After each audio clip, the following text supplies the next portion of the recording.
After returning from a week-long international trip, I was surprised when my mother-in-law, Julie, called me sounding excited.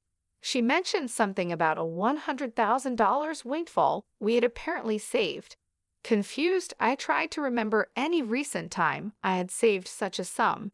As a freelance jewelry designer, I do have a savings account for emergencies, but I don't keep large amounts of cash around, and my bank card was with me the entire trip. Normally, no one else has access to withdraw such a large amount from my account. Julie said, "He gave it to me, so I took it from the sideboard drawer. You guys are doing well, so it's fine." Her words left me bewildered. Before I could ask more questions, she quickly thanked me and hinted at counting on me for future financial help before hanging up. I was left puzzled about the missing $100,000 until Larry, my husband, came home and explained the misunderstanding. A month later, Julie bombarded me with numerous calls. At first, I ignored them, but the constant ringing eventually made me answer. Seeing over 50 missed calls on my phone was alarming. When I picked up, Julie's loud voice filled the room, accusing me of ignoring her. Her tone suggested she felt wronged, but to me, it was just the result of her assumptions.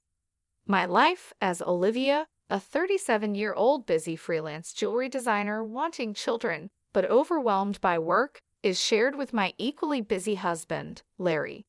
He used to have a corporate job, but now helps me manage my growing design business.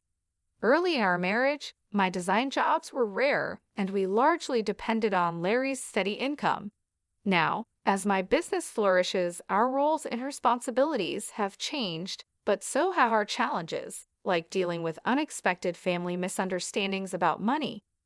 As I neared 34, my career as a jewelry designer was taking off, and I needed to organize my busy schedule better. Seeing the demands of my business grow, my husband, Larry, who was doing well at his company and about to get a promotion, made a bold choice. He quit his job to join me, using his management skills to help our business. Together, we got contracts with big international brands, improving both our work and personal lives. But with success came new challenges, especially with Larry's mom, Julie. She lived alone and saw our lives as luxurious, often asking us for money. "You always seem to be living so lavishly. I'm jealous," she would say. My job required me to attend product launches and dinners with executives, which Julie saw as fun outings. Her requests for money became more personal over time. "I'm going to throw a party for my friends soon. Can you give me some money for it?" she asked once.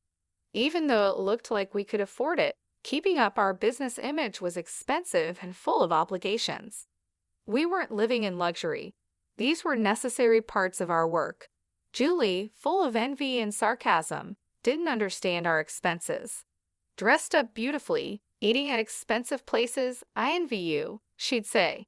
Despite my repeated refusals, Larry, being her son, would sometimes give in to her demands. If giving her a little money keeps her quiet, then it's worth it, he'd argue, finding it easier to appease her than have our work disrupted. But Julie's demands only grew. Recently, she wanted a new dress for an upcoming gathering.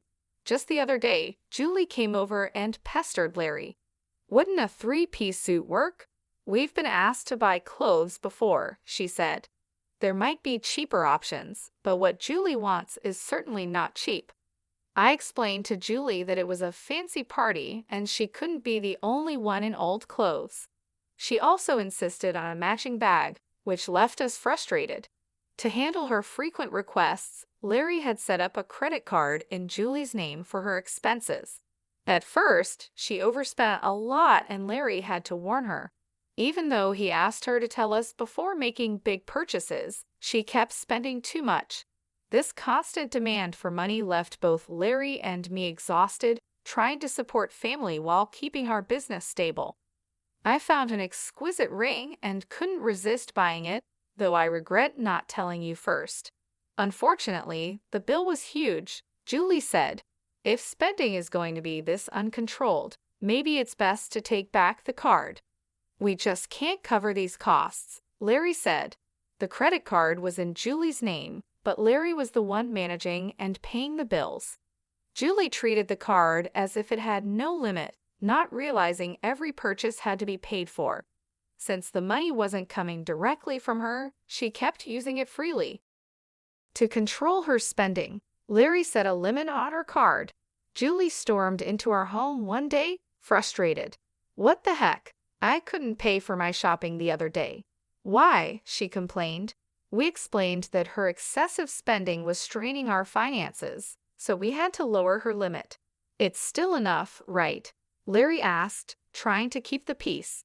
"But you two are still dressing up and going to fancy places.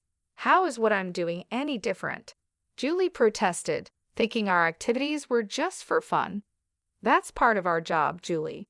If that's a job, then what I'm doing isn't any different. It's unfair that only you two get to have all the fun," she argued. "While it's true that our work involves attending events in luxurious venues, these are professional obligations, not leisure activities." Despite her misunderstandings, setting a limit on Julie's credit card seemed to calm things down. Occasionally, Julie would visit and complain to Larry, but overall, life continued without major disruptions.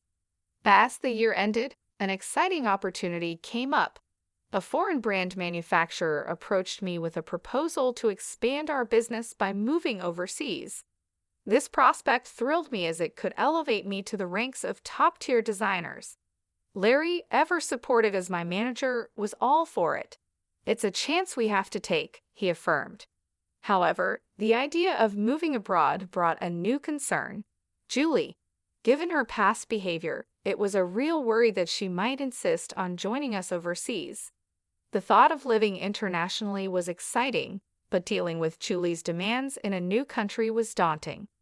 When we told Julie about our plans to move overseas for work that weekend, she reacted as we expected. "I want to come too," she declared, assuming our move would be a long vacation. Larry tried to explain, "We're going there for work. It won't be as leisurely as you think." But Julie was skeptical. "You're trying to trick me. You're planning to live even more lavishly there without me watching," she accused. "We're not moving there permanently. We'll come back after our work is done," I explained, trying to calm her concerns. Yet she retorted, "You're saying that, but you're planning to leave me behind, aren't you?" Larry and I were both exhausted by this repetitive argument. In an attempt to compromise, Larry suggested, "Okay, we can't take you with us, but how about we pay for a week-long trip for you instead?" Julie perked up at this. "Really? Are you sure? We'll cover your flight and hotel, but you'll need to manage the rest," Larry affirmed, pleased for the moment. However, the peace was short-lived. A few days later, while Larry was busy with the move arrangements, Julie dropped by unexpectedly. "Hey Olivia, Larry said I want to shop over there too. Can you give me some money?" she asked. "What about the card that Larry gave you?" I inquired, knowing she had a designated credit card for such expenses. Julie's face fell. "That's the thing. Larry finally took it away from me the other day," she admitted. It seemed she had been reprimanded for overspending, and anticipating the challenges of managing finances with different currency rates overseas, Larry had confiscated the card. "I don't have that kind of money on hand either. I can't give you money without Larry's approval." "Can you ask him?" I suggested, knowing full well Larry's stance. "It's no use asking him. That's why I'm asking you," she pressed, raising her voice in frustration. Julie did end up going on a 15 days trip abroad, which I assumed Larry managed to fund somehow. Upon her return, she called me, brimming with excitement. "I'm back, and it was so fun." She shared tales of her sightseeing and dining adventures, though I hadn't asked. "And I overbought souvenirs and couldn't fit them in my suitcase, so I had them shipped here. Can't wait for them to arrive," she exclaimed. "That's nice," I replied, trying to keep my tone neutral despite feeling a bit overwhelmed. "Thanks to the money you saved up, I had a blast," she exclaimed. "Saved up money? What are you talking about?" I responded, puzzled and a bit alarmed, having no recollection of setting aside money for her splurge. I found it in your house's sideboard drawer, she said, claiming she took $100,000. I was stunned. Why would such a large amount of cash be stashed away at home, especially not in a drawer where anyone could find it? Confused, I confronted her. I'm not sure what money you're talking about, but taking it from our house without permission is theft, even if you're family. Do you understand that? Julie's response was unsettlingly casual. That's why I'm telling you now. I used it. Consider it a post-factum report, she declared unapologetically. I have no idea about this money, but if you took it and used it without telling anyone, that's a crime. And if it was something Larry had set aside for an important transaction, it's even more serious, I explained, trying to make sense of the situation. Despite this, there hadn't been any noticeable disruptions in our business finances during her trip. You two live so extravagantly, so why can't I have a little of that?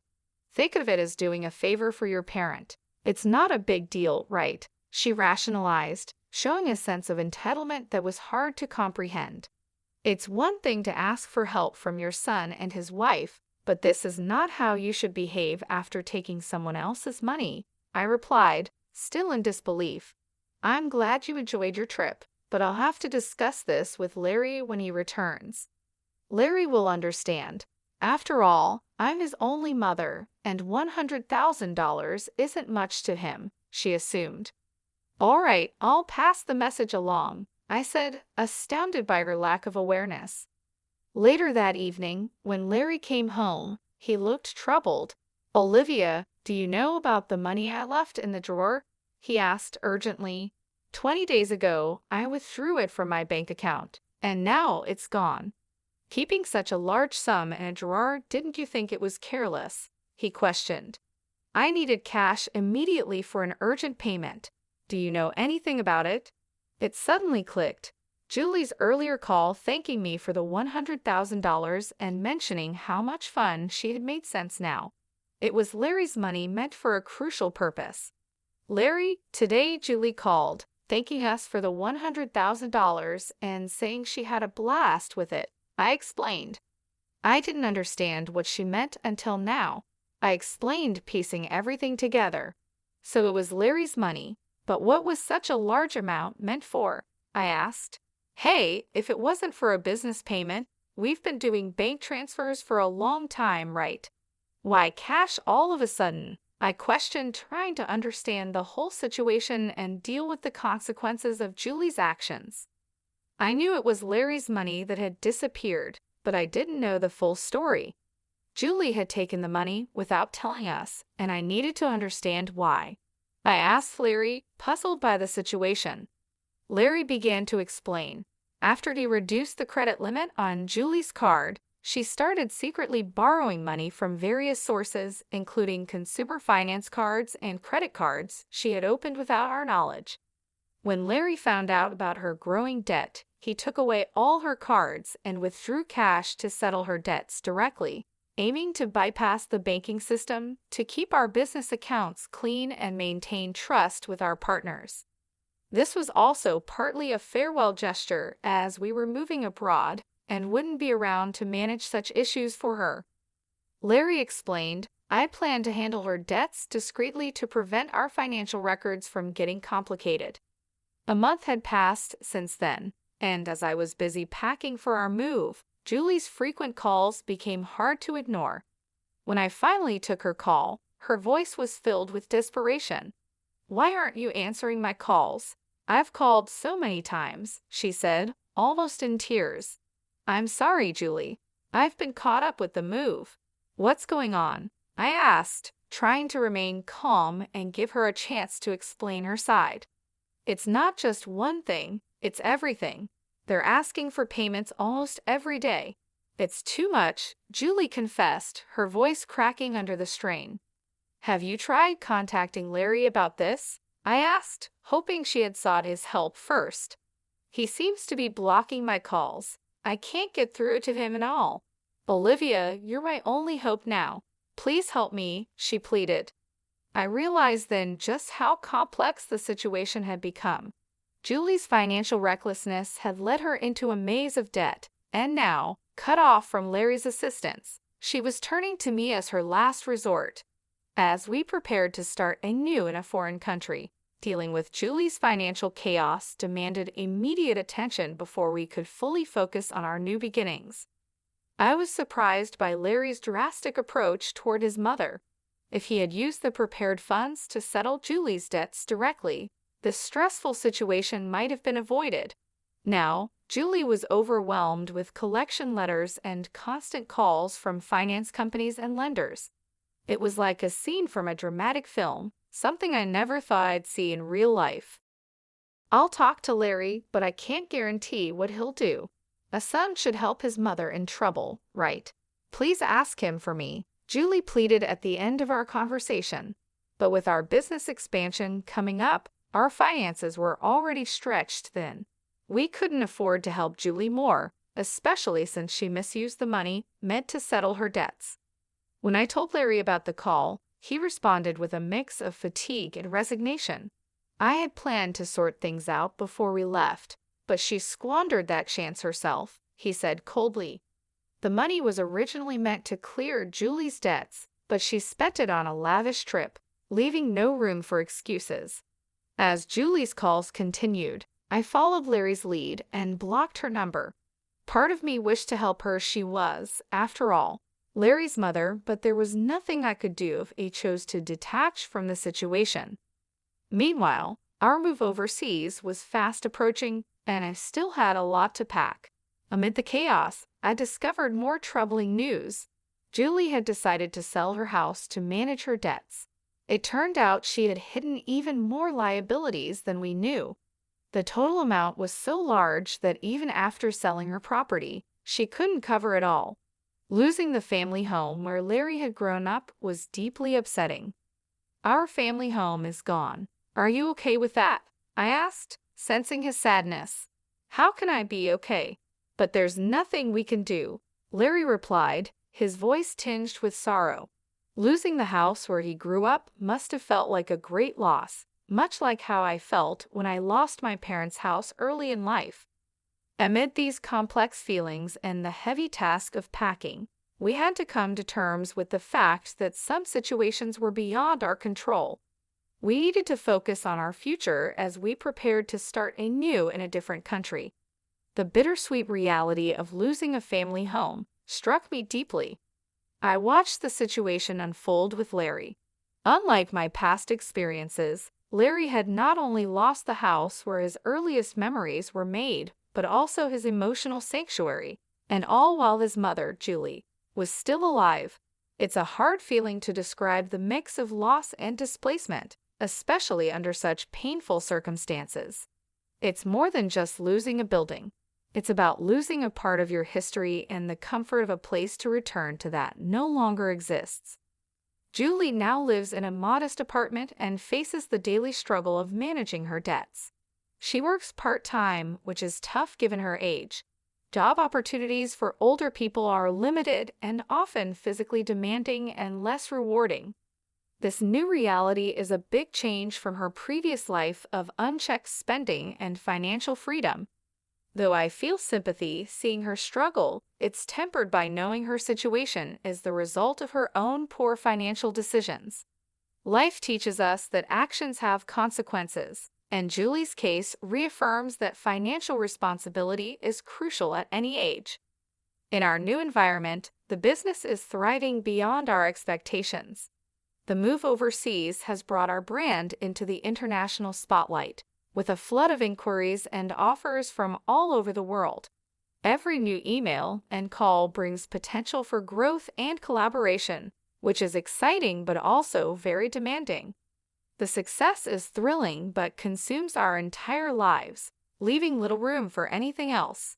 Days blend into nights as we navigate time zones and cultural differences, trying to make the most of this golden opportunity. Despite the professional achievements, our personal lives are weighed down by our relentless schedules. The dream of expanding our family seems more like a distant vision, something we hope to revisit when the immediate demands lessen. Larry, who handles everything from logistics to client management, feels the strain deeply. As partners in both life and business, we often ponder our future and priorities, wondering how we can balance our professional goals with our personal desires. I look out of our apartment window, taking in the vast landscape. The neon lights blur into the night, mirroring the blur of our daily lives. This view, filled with promise and anonymity, is a sharp contrast to the familiar streets we once knew. This city, vibrant and relentless, is now our home. However, it starkly contrasts with the quiet, steady life we left behind. Our new life is exciting but also daunting. It's filled with endless tasks and decisions that challenge us at every turn. Navigating this new chapter, I often think about Julie's situation and the broader implications of our family and financial decisions. It's a continuous learning curve, understanding how deeply our choices are intertwined with our lives. Each decision, each sacrifice, and each success shapes not just our immediate circumstances, but also the legacy we leave behind. This view is full of promise and anonymity, a big change from the familiar streets we once knew. This city, vibrant and relentless, is now our home, but it is very different from the quiet. Our new life is exciting but also challenging, with endless tasks and decisions at every turn. As we navigate this new chapter, I often think about Julie's situation and how our family and money choices affect everything. We keep learning how our choices are deeply connected to our lives. As we build this new phase of our life, we try to balance achieving success and maintaining the relationships that define us beyond our business achievements.